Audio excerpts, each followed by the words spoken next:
Ya. Itu nanti prosedurnya gimana Ibu Jaja, apakah Ibu Jaja bersedia? Bersedia Ibu. Ya.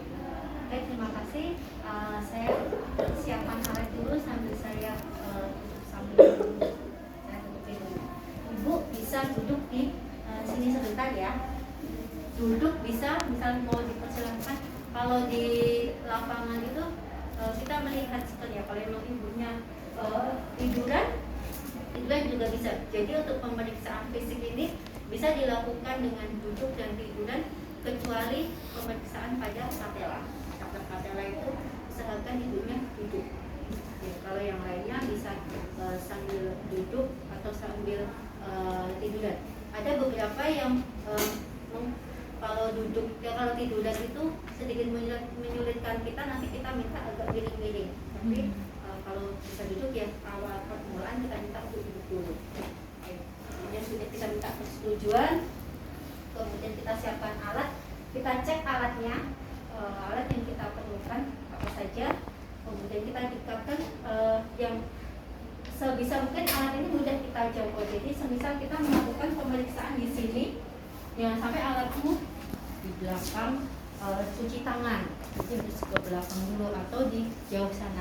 Bisa mungkin sedekat mungkin yang tidak mengganggu mobilitas sekalian. Gunakan alat, kemudian tutup sambilan. Nah, besok kalau pas responsi ya menutup sambilan atau menjaga privasi pasien. Menggunakan ditutup. Siap. Cuci tangan 6 langkah, kemudian dikeringkan. Ya, mohon maaf tadi kami di Prodi melihat untuk handscoon-nya memang ternyata belum ada, bahan yang dipakai kami belum datang lagi dari FK, sudah bisa tapi belum ada. Jadi sementara pre-memori dulu, nanti kalau ada kita baru pakai handscoon. Jadi ya, besok saat pakai handscoon, ingat semua yang aksesoris yang ada di pergelangan tangan harus dilepas. Cincin, arloji itu kita lepas. Walaupun kita butuh arloji ya, kita bisa tempatkan sedekat mungkin, disempatkan dulu, nanti baru kita pakai kita pakai atau kita gunakan untuk kalau TTP ya TTP gitu ya. Sudah selesai pakai handscoon. Untuk memulai di sini teman-teman, kalau masih terbimbing boleh semisal saya melakukan tindakan, teman-teman sambil mengecek urutannya. Misal ada yang terlewat, bisa terlewat gitu. Kalau pas lagi terbimbing kita masih santai, kecuali memang kalau pas responsi mau nggak mau diharuskan teman-teman harus sesuai dengan urutan gitu ya. Sudah selesai, kemudian yang pertama ini aja ambil kursi, saya ajar dia nggak usah ada ini. Ada ini. Oh ya maaf, ada kursi ini.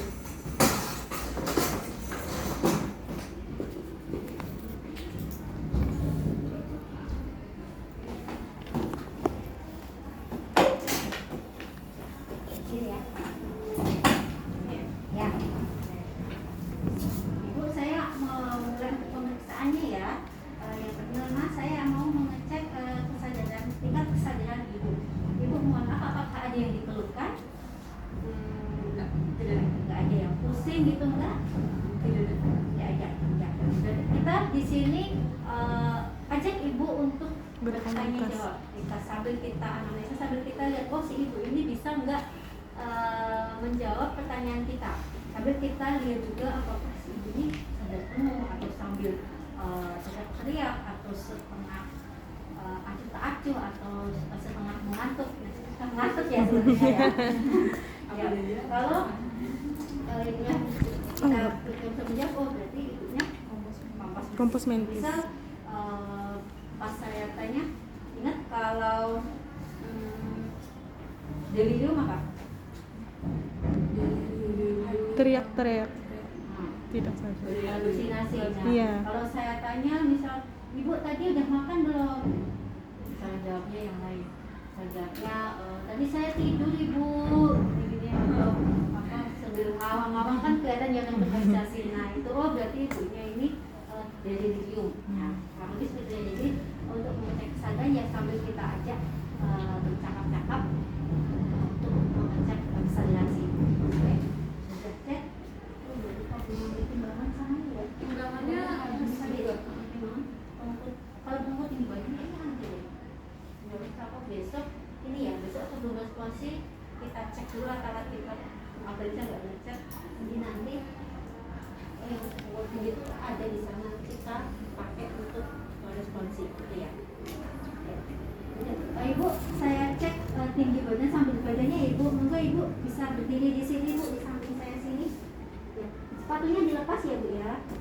ya. Ya. Tegak ya Ibu, mohon maaf Ibu. Ya, pandangan lurus ke depan. Oke, sancek ya Ibu. Oh iya, ininya 158.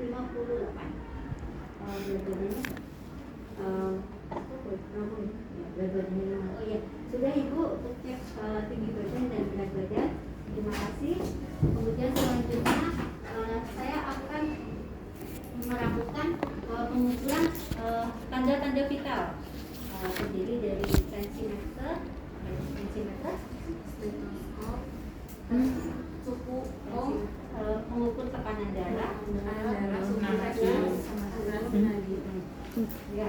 Untuk mengukur urutannya di checklist apa dulu? Tekanan darah.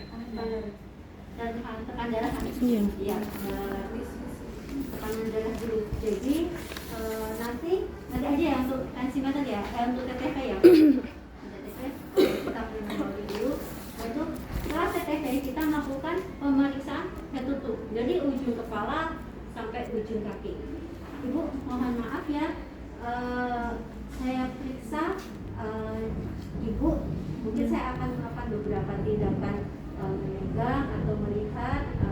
Nanti jika Ibu merasa tidak nyaman, Ibu utarakan saja, tidak apa-apa. Mohon maaf ya Ibu, posisi pakai handspun ya. Iya. Saya mau cek kepala Ibu ya. Saya pegang ya Ibu, pegang. Apakah ada bagian yang sakit Ibu? Kepalanya? Ya, ada ya. Kita pegang, kita raba. Apakah ada bagian yang menonjol? Apakah ada memar atau tidak? Kemudian cek rambutnya. Misal ibunya pakai jilbab, kita tanya Ibu, mohon maaf, bisakah saya melihat rambut Ibu? Kalau berkenan, jilbabnya dilepas nggak apa, tapi kalau diperlukan melihat sedikit gitu. Harus itu kan sebenarnya itu privasi ya. Kalau memang ibunya tidak berkenan, kita tanya saja, mohon maaf Ibu, untuk untuk personal hygiene, kebersihan diri biasanya keramas seminggu berapa kali? Itu aja sebenarnya sudah mencerminkan ya. Misalnya ibunya bilang seminggu sekali, kita bisa bayangin kalau seminggu sekali bau pakai apa, ketombe atau apa, itu kita tanyakan nggak apa-apa. Masuk rambut Ibu lurus atau keriting. Ada benjolan tidak Ibu di kepala, di sekitar rambut, atau mungkin ada ketombe. Ibu bilang enggak, ya sudah, tadi sudah selesai kepala sama rambut. Kemudian setelah kepala sama rambut, oh ya, muka Ibu ini kita lihat, kita perhatikan. Dan sebenarnya dari semua benang fisik itu kita lihat kesimetrisannya. Misal muka ya sebelah kanan sama sebelah kiri simetris atau tidak. Telinga, mata, hidung, tangan, dada. Sebenarnya kita lihat kesimetrisannya ya. Sambil kita perhatikan dari semuanya ya, apakah ada pembengkakan atau tidak, apakah ada rasa nyeri atau tidak. Makanya ada palpasi. Jadi mohon maaf Ibu, mukanya apakah ada yang nyeri? Tidak ada. Kita lihat dulu saja. Kita lihat, semisal ada yang nyeri, baru kita lakukan penekanan. Sini saya rasa agak sakit ya Bu, coba kita tekan. Ada yang tak pernah mendengar atau tahu atau ya sakit sinusitis? Saya waktu itu sakit di bawah sini. Nah, sudah operasi apa pengobatan? Pengobatan. Ya, saya sinusitis dulu. Saya udah operasi. Tapi waktu itu saya kan nggak pernah merasa ya sakit, tapi tak abaikan. Di satu sisi sampai yang benar-benar pusing nggak bisa bangun, ke dokter langsung sudah didiagnosis sinusitis akut, harus operasi. Jadi setahun 2 hari langsung operasi. Nah itu ternyata waktu sebelum saya studio ke situ, iya di sini tekan sakit. Nah, jadi misal ibunya ngeluh, saya ini pilek Ibu, pilek sudah 1 bulan lebih kok nggak hilang-hilang, kemudian sering pusing di waktu tertentu, jam-jam misal pagi terus kemarin saya kok mencium aroma yang nggak enak, itu kalau udah parah. Nah, jadi sendiri gini kita cium aroma kayak infeksi, busuk, enak gitu pokoknya, namanya aroma yang enak. Ternyata mohon maaf ya, ingusnya memang bau, jadi itu sudah infeksi parah. Waktu saya udah itu sini ditekan sedikit sakit. Kalau ada yang pasien kayak gitu, Ibu walaupun tidak terlihat ada yang sakit atau ada yang bengkak. Mohon maaf ibu, saya tekan ya di bawah sini, tekan sakit betul ibu. Agak ini sih, daerah sini kan ada saluran sinusitis.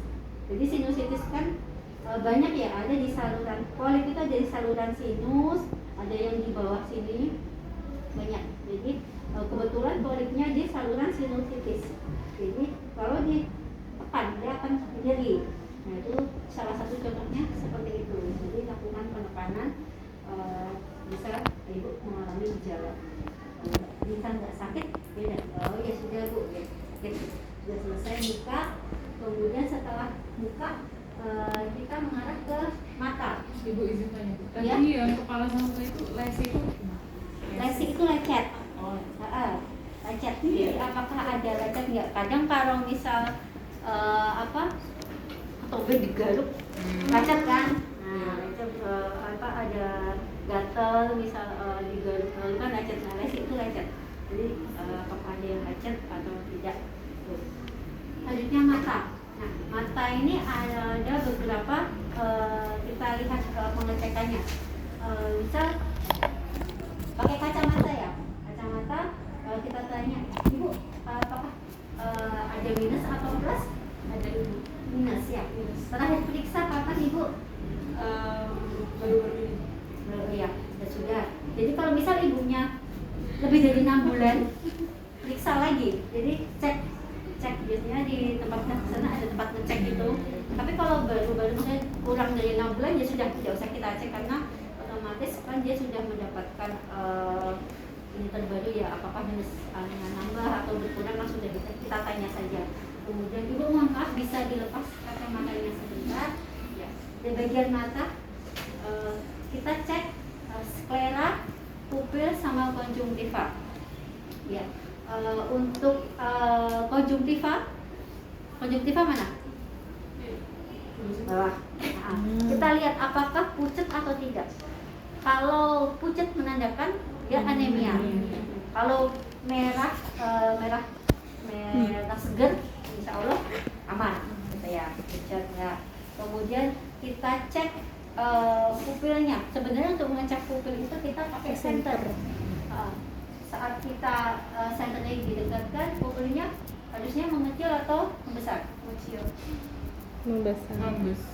Mengecil atau kalau kena cahaya? Cahaya mengecil atau membesar? Membesar. Aja dicek ya. Boleh, dicek. Mengecil. Mengecil. Kalau dijauhkan, nanti dia besar. Nanti kita cek pakai senter. Kemudian kita cek juga apakah mata ibu juling atau enggak, dengan cara suruh mengikuti arah senter ini. Ibu coba ikutin. Nah, kalau dia ke kanan semua, insya Allah normal. Kalau misal saat yang kanan ke kanan, yang kiri kok diam saja, nah itu ada indikasi juling. Pupil apa tadi? Konjungtiva, sklera. Nah, sklera bagian mana sklera? Yang putih. Jadi dicek apakah ibu tuh tersebut mengalami katarak atau enggak. Kalau konjungtiva ngeceknya kita tarik ke bawah. Kalau sklera kita tarik ke atas, ibunya sudah lihat ke bawah. Nah, jadi kita tarik ke atas. Nah, ini kan kelihatan banget kan. Kita bawa ke atas. Kita bawa atas, ibu coba lihat ke bawah. Nah, itu kelihatan. Nah, nanti kalau misalnya dia kayak ada putih serbayangan, nah itu ada kemungkinan mungkin ada katarak atau mungkin ada yang lainnya, ada permasalahan di mata. Jadi normal kayak itu dalam cek bagian mata ya. Tuh, kemudian setelah mata kita cek bagian hidung. Kita inspeksi bagian hidung, kita lihat dulu apakah hidungnya simetris tidak antara kanan dan kiri. Nah, kemudian ada kotorannya atau tidak. Kemudian kita kita itu apakah ada rasa sakit, pernah jerawatan hidung nggak? Itu sakit.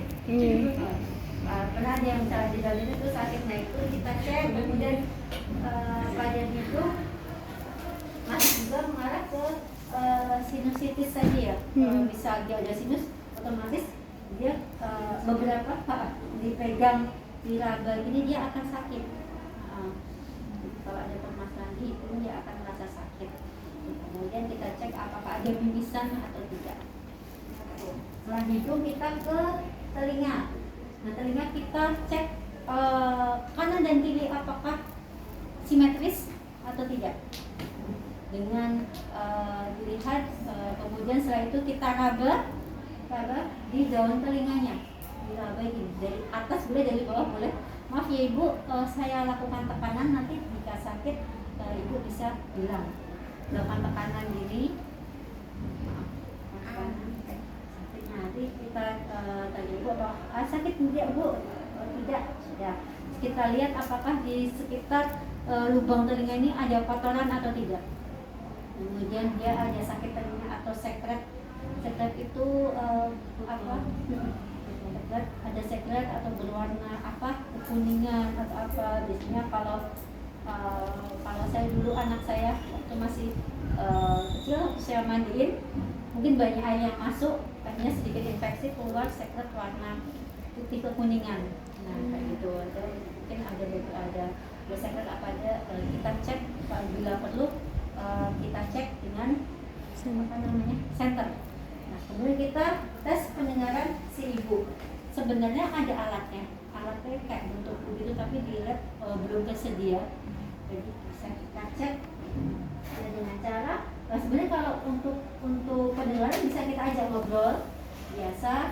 Itu nanti sudah tahu pendengarannya positif gitu. Kalau misal pendengarannya kurang, bisa pakai alat itu. Ini apa ya? Sebentar. Cek.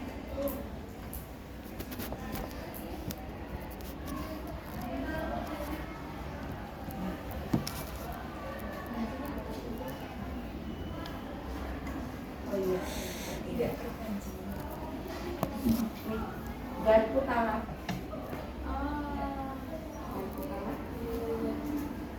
Cara pakainya gimana Bu?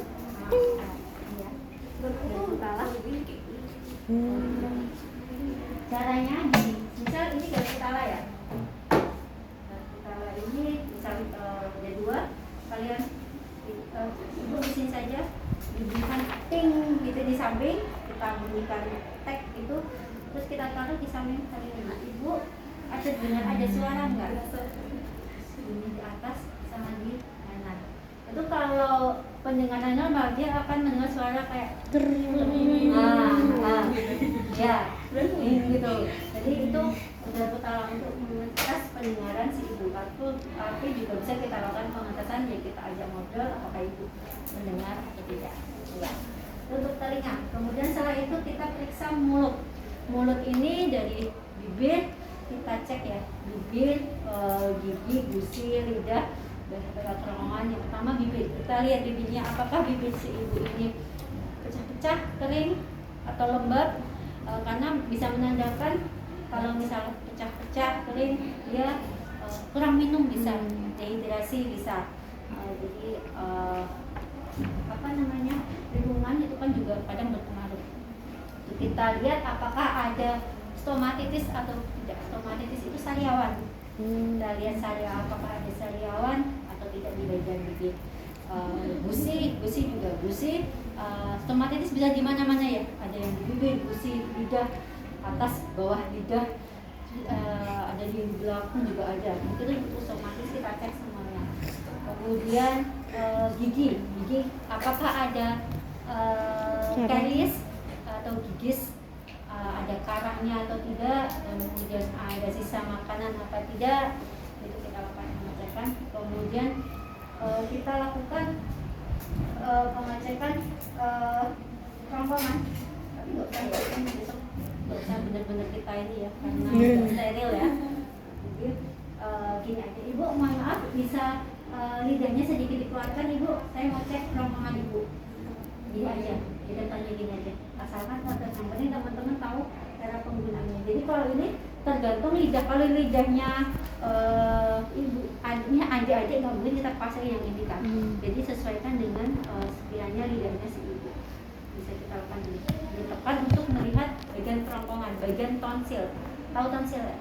Yang kalau amandel di samping gandul itu tonsil. Dan di sekitar tonsil itu apakah ada peradangan, apakah memerah atau tidak? Biasanya kalau misal radang tenggorokan terkadang terlihat dia bagian sekitar tonsil memerah. Terus di kanan kirinya tonsil apakah ada pembengkakan atau tidak? Kalau ada pembengkakan kemungkinan ada amandel tadi. Jadi ini. Terus buat sepatu itu posisinya pas itunya naik apa itunya belum? Ke Gini. lidahnya. Ini turun ya. Berarti Gini. pas gini. Menekan. Ya. Kalau pakai ini ya yang gini.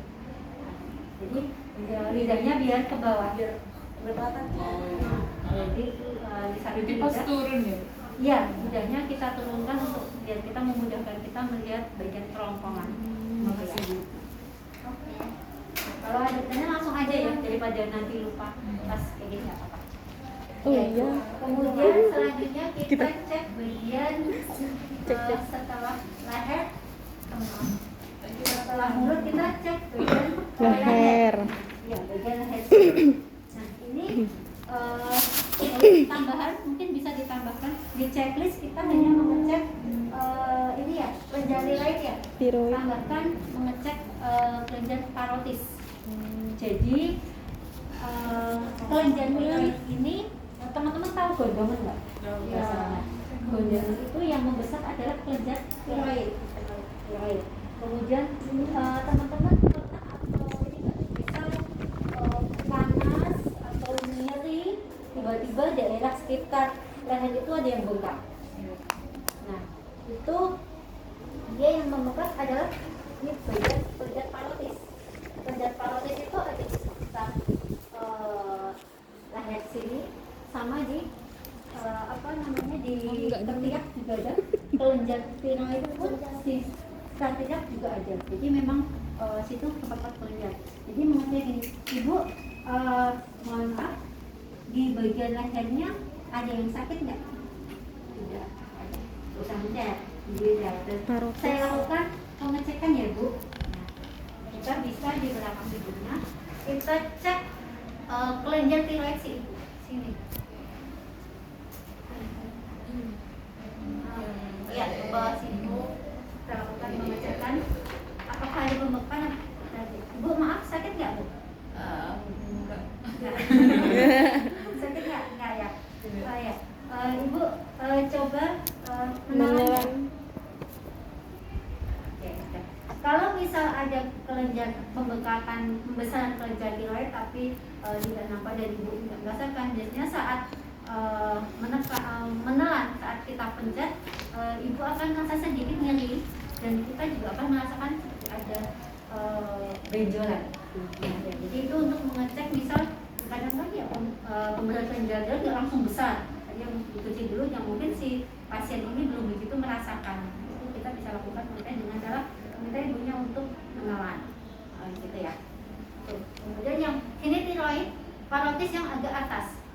Biasanya kalau nyeri sedang panas gitu, anak-anak sih biasanya. Kalau anak kecil gitu panas yang misal sudah mau 40 derajat gitu, di sini bagian sini tuh bengkakannya ada yang bilang oh tuh gondong juga, itu enggak, itu yang membesar emang efek dari panas yang dia rasakan. Gitu ya.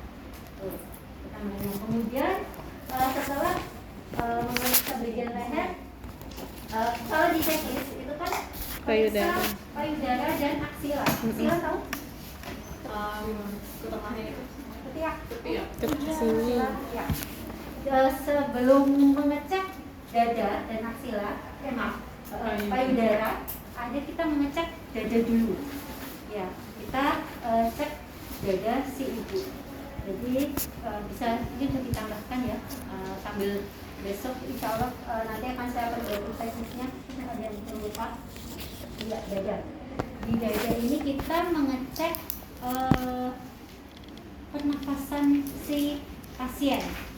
Ya, walaupun memang sebenarnya mungkin teman-teman jarang ini ya, nanti akan jarang mengaplikasikan, tapi paling enggak teman-teman tahu. Jadi untuk pernapasan ini kita ada 4 jenis pernapasan. Yang satu adalah sonat, kemudian wheezing, ada slither sama raci. Nah, itu nanti untuk suaranya kalau sonor itu normal. Jadi ya nafas biasa, ya kayak orang biasa, tidak ada suara apa-apa. Kalau wheezing itu mengi. Teorinya wheezing mengi, slither itu berhenti, raci itu seperti sumbatan. Nah, sebenarnya untuk lebih jelasnya teman-teman bisa coba mendengarkan suaranya di YouTube ya. Karena kalau mau niruin juga agak susah. Itu dan suara-suara itu beberapa ada yang bisa kita dengar secara langsung, ada yang dengan stetoskop. Sebenarnya kalau Nanti aku lihat punya sini aja. itu ya di area sekitar posta. Makanya kalau periksa penutur kan di stetoskop kanan, kiri, yaitu dia ingin mendengarkan apakah ada kelainan atau masalah di bagian pernafasan. Ya, itu yang di bagian dada. Selain itu secara inspeksi kita lihat apakah dada si pasien itu simetris kanan dan kiri. Kadang ya kalau ada sedikit permasalahan bisa jadi walaupun memang jarang tidak simetris kanan dan kiri, mungkin ada sedikit bengkok atau gimana, itu memang ada. Itu ya, itu tangannya. Kemudian payudara dan aksila. Nah, untuk payudara dan aksila ini kita harus membuka baju loh. Jadi kita izin ke ibunya, izin ibu, saya mau periksa. Ini juga kondisional ya, tidak semuanya kita periksa. Kalaupun memang nggak ada keluhan ya nggak usah yang buka, tapi misal ada keluhan ya kita periksa. Kita bilang, ibu maaf, saya karena tadi ibu mengeluh agak nyeri di bagian dada sebelah kanan, saya periksa, tapi ibu harus melepas atau menanggalkan pakaian di sekitar dada. Apakah itu bersedia? Kita bersedia, kita ambilkan penutup ya, kita kan tadi kita privasi ya, kita ambil penutup. Ibu mau lepas sendiri, apa saya bantu? Itu tetap kita komunikasi ketahukan. Mau saya lepas sendiri aja mbak, ya dilepas sendiri. Nah, untuk pemeriksaan dada dan aksila ini kita lakukan, yang pertama kita lihat dulu wajar, misal besar dada kanan dan kiri tidak simetris. Karena biasanya memang kalau cewek ya mesti ada yang lebih besar salah satu, kiri atau kanan, itu mesti lebih besar. Ini yaitu normal, bukannya yang lain memang harus simetris, tapi kalau untuk dada normal, ada besar sedikit, yang penting perbedaan tidak menonjol banget, yang satu segini, yang satu segini, nah itu baru beda. Tapi kalau hanya sedikit itu wajar, mayoritas normal. Ke bawah itu juga normal, nggak masalah.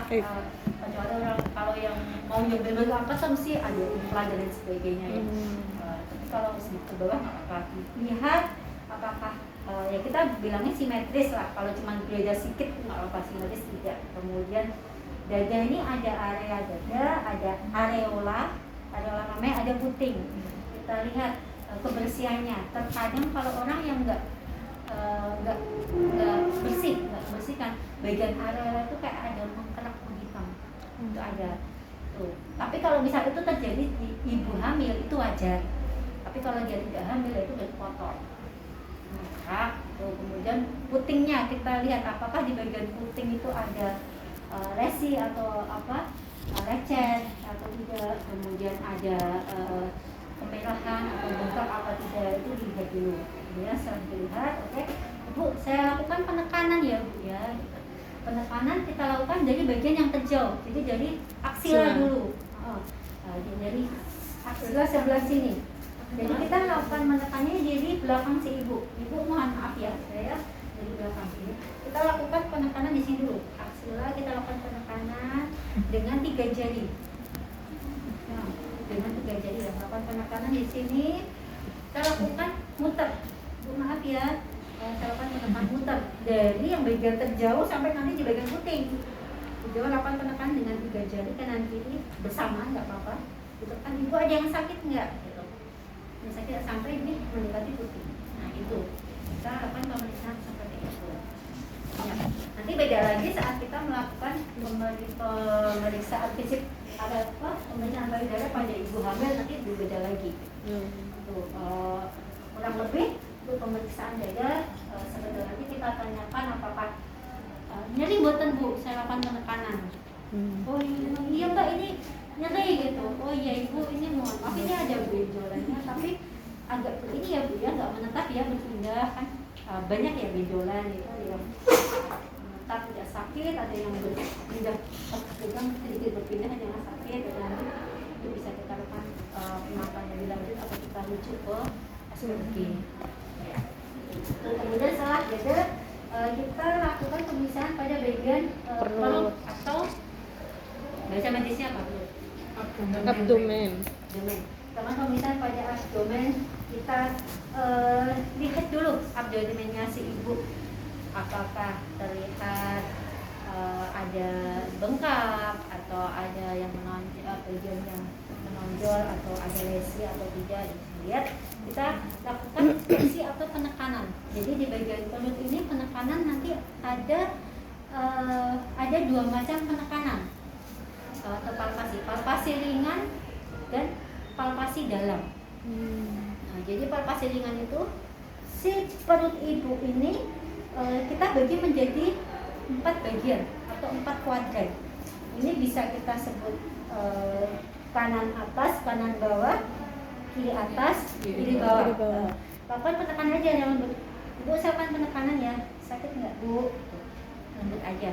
Itu menandakan beda-beda. Kalau misal di bagian kanan atas dia dekat dengan mana? Hati. Nah, jadi kemungkinan ya bisa ada permasalahan di hati. Kiri bawah, ginjal, usus, bisa jadi appendix usus buntu, juga ginjal. Kiri atas, hepat. Sorry. Bukan. Kiri atas dia juga berkaitan dengan lambung. Kiri atas jadi ada permasalahan di lambung. Kiri bawah ginjal. Ginjal dan juga usus. Tambah satu lagi di tengah sini, epigastrum. Ulu hati. Epigastrum atau ulu hati. Nah ini. Jadi kita lakukan penekanan ringan dulu. Itu sekedar pengetahuan sekelas aja ya. Kalau misal nyeri kan sebelah nanti ada sesuatu di sini. Terus yang kedua adalah penekanan dalam. Penekanan dalam itu ibunya kita minta berbaring. Bisa ternyata diperlukan penekanan ibunya kita minta berbaring. Iya.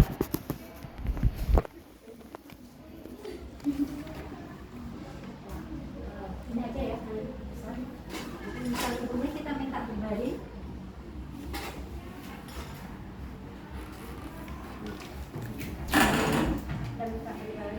Tangan kiri kita letakkan di bawah, tangan kanan dilakukan penekanan. Jadi sini di bawah, ibu maaf ya, lakukan penekanan. Ini kita lebih angkat sedikit, kita angkat terus kita lakukan penekanan. Ya kalau di kanan bawah ya kanan bawah, kanan atas ke sini.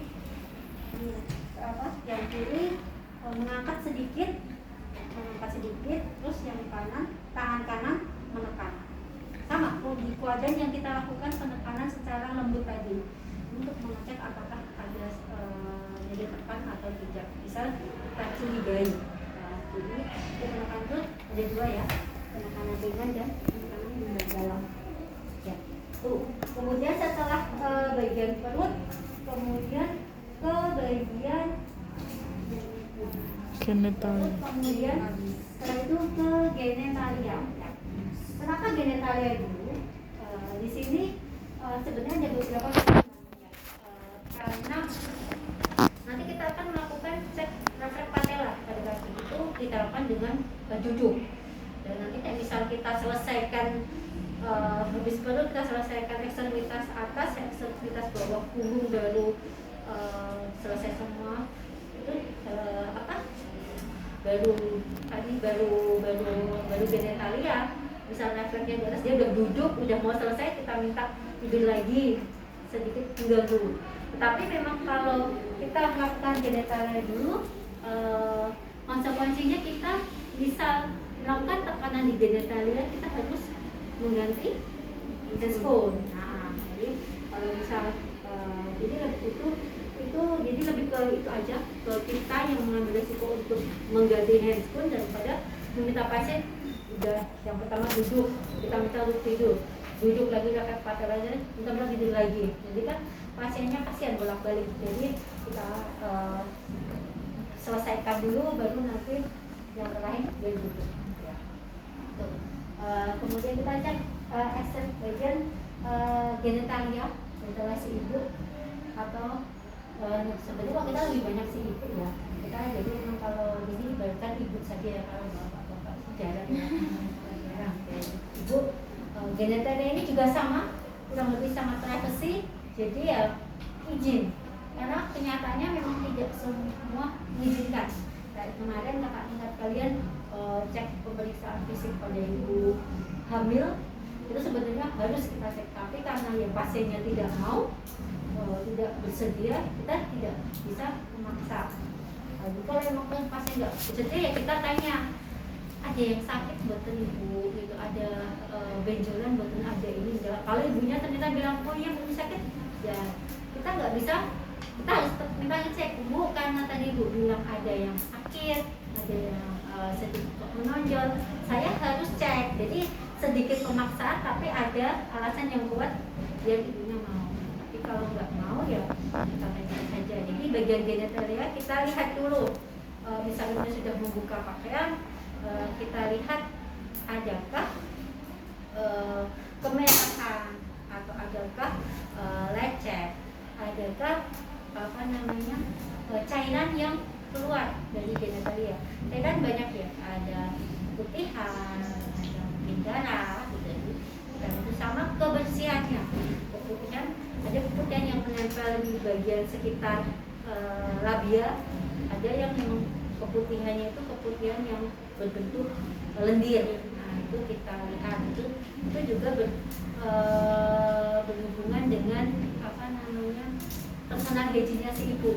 Jadi kalau seseorang itu tidak menjaga personal hygiene-nya, ya pasti akan keluar keputihan dan lain-lain. Walaupun memang keputihan itu juga normal. Yang kita cek, kemudian cek jaringan parut. Jaringan parut itu, teman-teman tahu parut toh? Parut kan bergerigi. Nah itu, apakah ada bagian dari vaginanya si ibu itu yang seperti parut, gitu. Dia ada bergerigi. Itu kita cek di situ. Itu kalau ada ya tanya sakit nggak bu?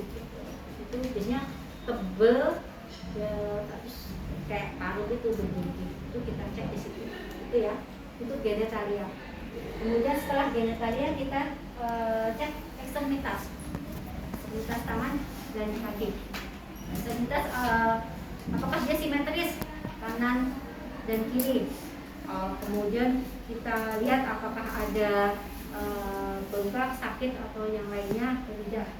Kemudian setelah itu kita cek jumlah jarinya apakah jadi kalau jarinya lebih ke bayi ya. Kalau bayi itu kita akan cek apakah jumlah jarinya 5 atau hanya apa kurang, lebih atau kurang, apakah ada yang menempel atau tidak. Tapi kalau untuk orang dewasa ya kita lihat sekilas aja, oh lengkap, terus kemudian tidak ada simetris, tidak ada benjolan, tidak ada pembengkakan dan sebagainya. Nah, setelah kita melakukan pemeriksaan ekstremitas, kita lakukan pemeriksaan punggung.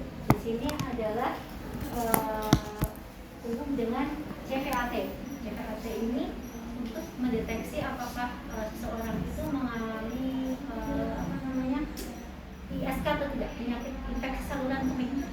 Sama misalnya seorang itu kurang minum, dia akan bisa sakit. Jadi caranya adalah ibu itu kita minta miring, bu, miring bisa, tengkurap bisa, miring. Kemudian kita raba bagian punggungnya, kamu aja.